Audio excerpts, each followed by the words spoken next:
babies, right? So then I thought, oh, I get married and right away I have kids and I have my whole plan in my life and like all organized like Miryam is.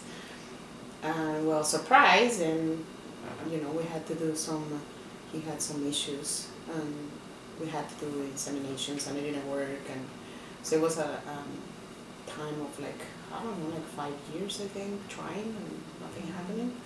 So eventually we ended doing in vitro, and then it was hard, very painful and hard.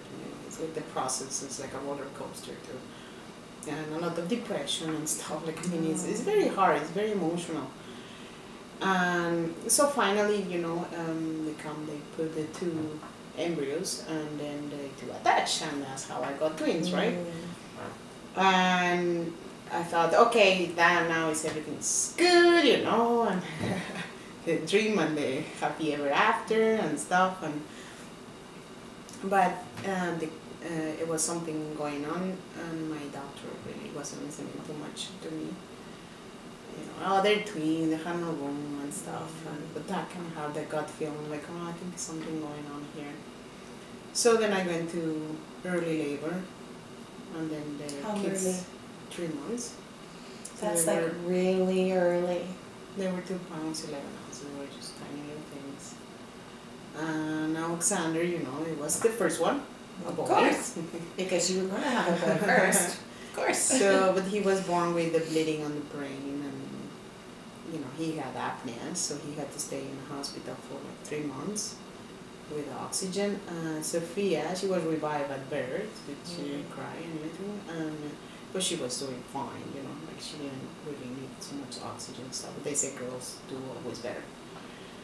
And at that time,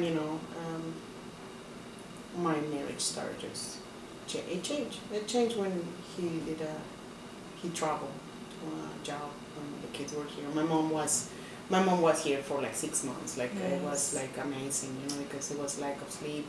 They were sent to London because they didn't have room on sick kids hospital, only one spot. So then of course I had to have the two at the same hospital. So we spent a lot of weeks there in Ronald McDonald House, and staying there because they only have 50% chances of surviving. And I saw Alexander turning gray many times, and the BP noise, it was having to just stimulate him and stuff. It was very scary, and not being able to hold your baby. I mean, and that was very hard. More when I have them, and everybody have their babies with them. Of course. And there is me. They're happy. It's a big celebration, and you're full of fear. No, I only had 2 pictures, and they took them. I couldn't see them like 4 hours later. I just was able to touch them and say bye, because they couldn't send me to London. They didn't have ambulances or something like that. So then Sophia went on helicopter. I don't understand why she went to a helicopter, because I was more sick. But anyway, he went on an ambulance and Sophia in a helicopter. And my ex-husband had to drive me the next day, because I said, I'm not going to wait until you guys have an ambulance. I'm going. I don't care about surgery. I'm going to go to see my kids. Of course. And then that's how the journey started, right? And, so then we moved back when the kids were home finally. Sophia was home first, but she ended up going back to the hospital because she was choking with the milk. For preemie babies, I mean, they always have issues. Yes. And my mom was there again. She went back after her 6 months, come back again to help. So oh my God, like honestly, I'm gonna just thank her forever. Oh, because she's such an amazing woman and such a support for you. Yeah. Even from Mexico to here, she's still. I mean, it was like a lot of no sleep, and she didn't care. Yeah, God bless her. She didn't care. She was there for me like the whole time, even when I was just like, ugh. Because it was pretty obvious from the beginning that for whatever reason, your former husband wasn't going to be able to provide you with the type of support, the depth of support that you really needed to parent these children. unfortunately.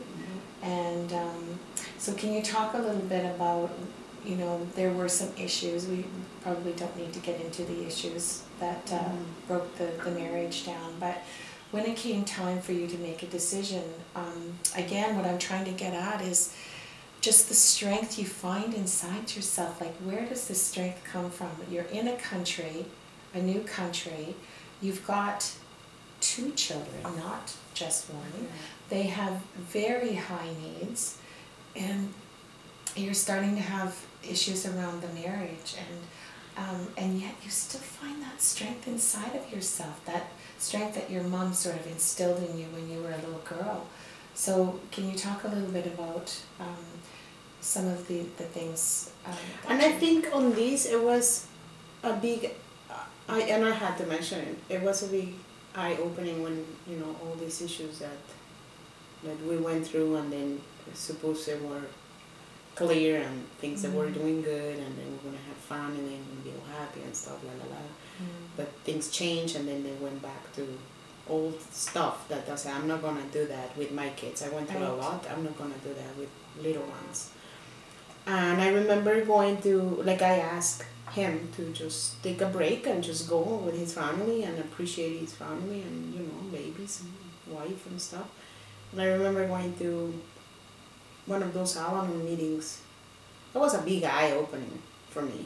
Seeing all these ladies, like, you know, 80 years, like, oh, I've been living with my husband that drinks for like 45 years. Like, and I'm thinking, oh my God, well, you just lady just step away from a relationship like that, right? Like, I just think if you have a something that is not healthy, what's the point? Like, I think it's a big excuse when you said, oh, I stay because of kids. No, you don't stay because of kids. You're staying because you're scared, or because so many times you're scared of changes, right? And what I remember my mom always telling me, it was like, think always, before you, never act on emotion.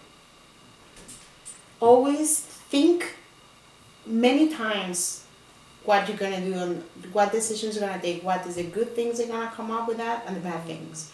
Always analyze it and balance it. But before you decided, you always had to think about. No, by emotion, yeah. Good advice. And I did. I just really said, you know, I don't think this is gonna work. I don't think so. And but of course, like, I have no, like, I was living pretty much in the country, like, I'm close to a mini, so it's like I don't really know a lot of people. I just knew the moms from the YMCA that I was doing those classes of mom and baby and stuff. And I talked to Andrea and I said to her, I think I need to move, right? And then I said, but I have nobody to help. Like, I mean, I'm pretty strong and I can wall up, but I cannot move a washing machine or a fridge. You know? Well, you might be able to know. Like, that's pretty awkward. You really need a man with that. And I didn't really know any man, right? Like, I just know ladies, of course, because I'm not gonna have a main friend at that time. So she said, well, just put it out there on the mom's group, and then who knows? And then, you know, Miryam, like, I don't like to ask for help. But my mom said, well, why not? If she said that, you know, you should ask for help. Just for help. What can happen, tell you, no? Yeah. And it was amazing. It was about, like, I don't know, it was like Lisa, Angie, Andrea, Deborah with her husband, that now we're all friends, and you know, it's amazing.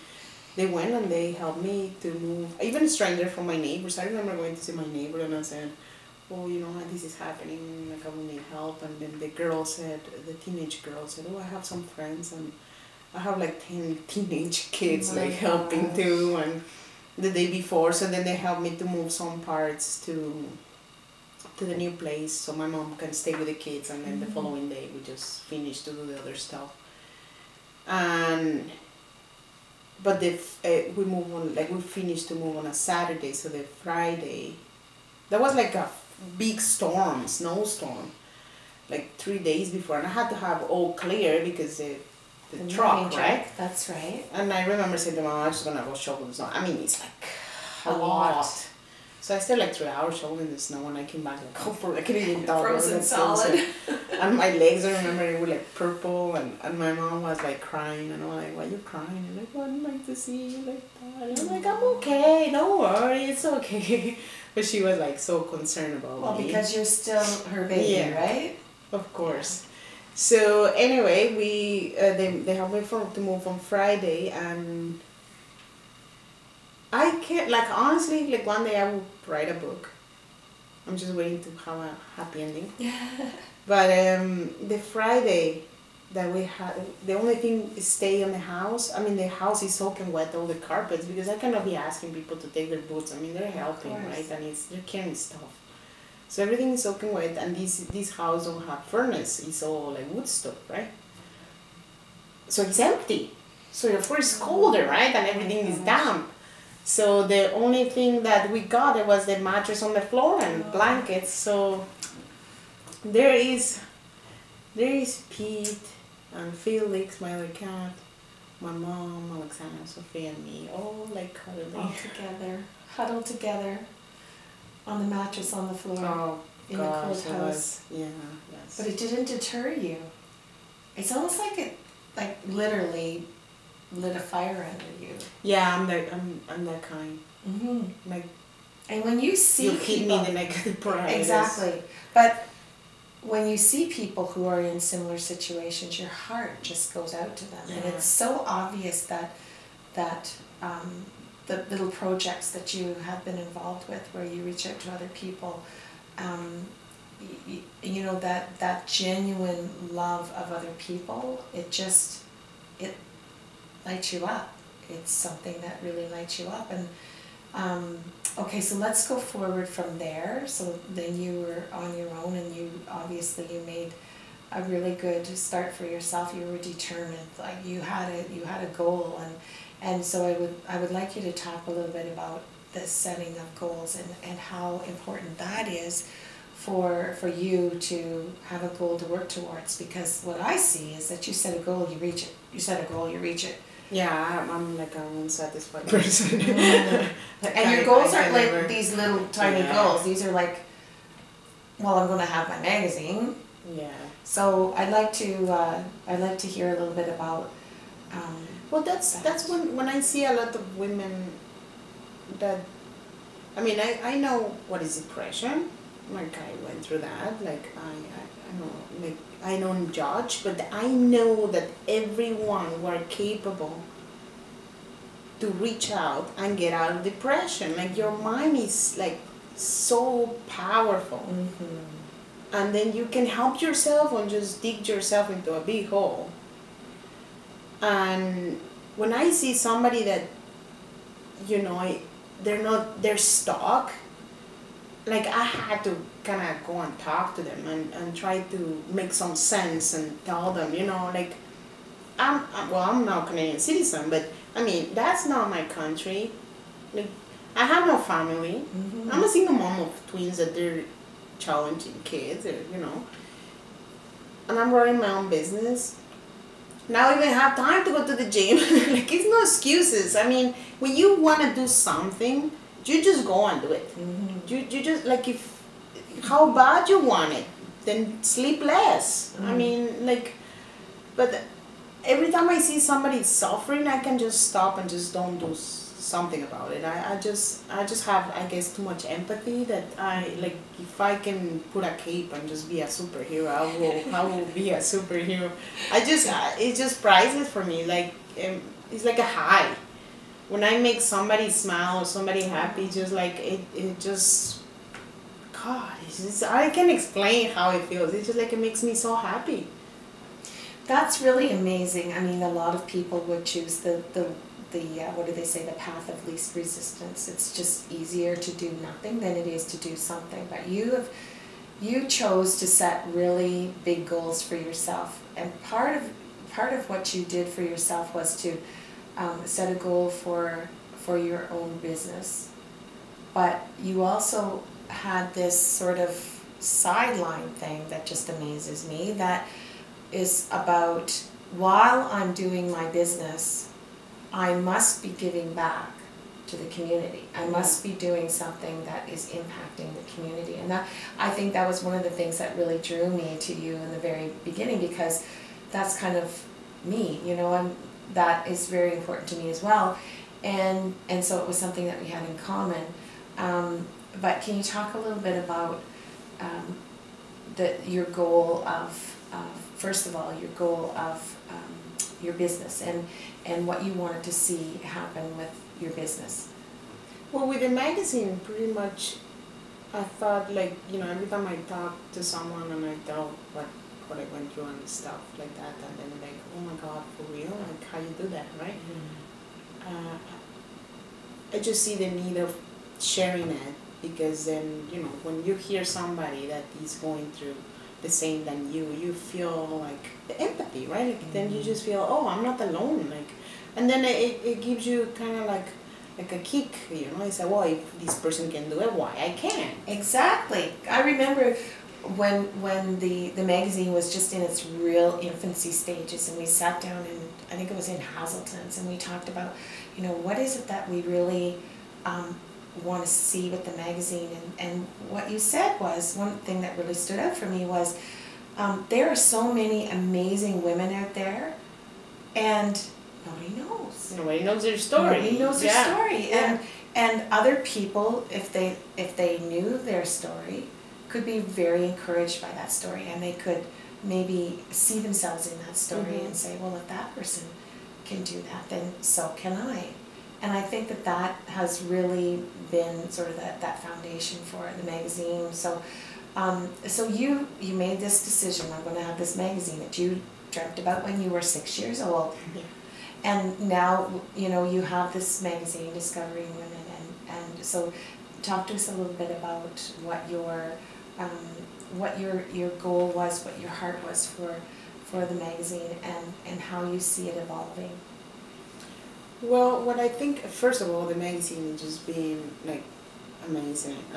You know, I've been able to connect with amazing people, friends, like clients that now they're friends, and you know, like it just, that's one of the best things. Like that's like my other kid.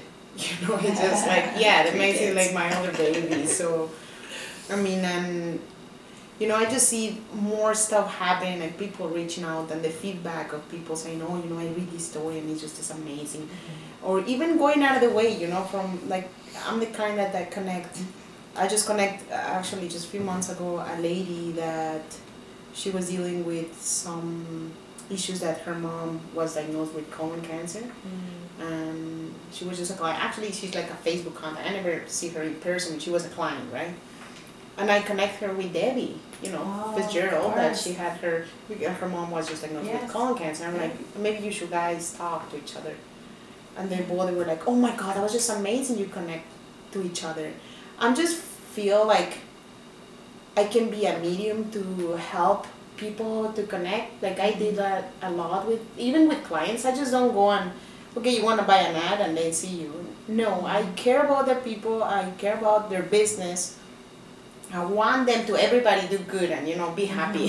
Just like, that's how I feel. And I think with the magazine, like many other projects are coming along, like it's opening. And, you know, our YouTube channel, we kind of get a little bit of a pause with the YouTube channels, but we're coming, actually, we're going to do another one this week. And we're going to have Paul, and it's going to be Evelyn and myself. And, you know, I just think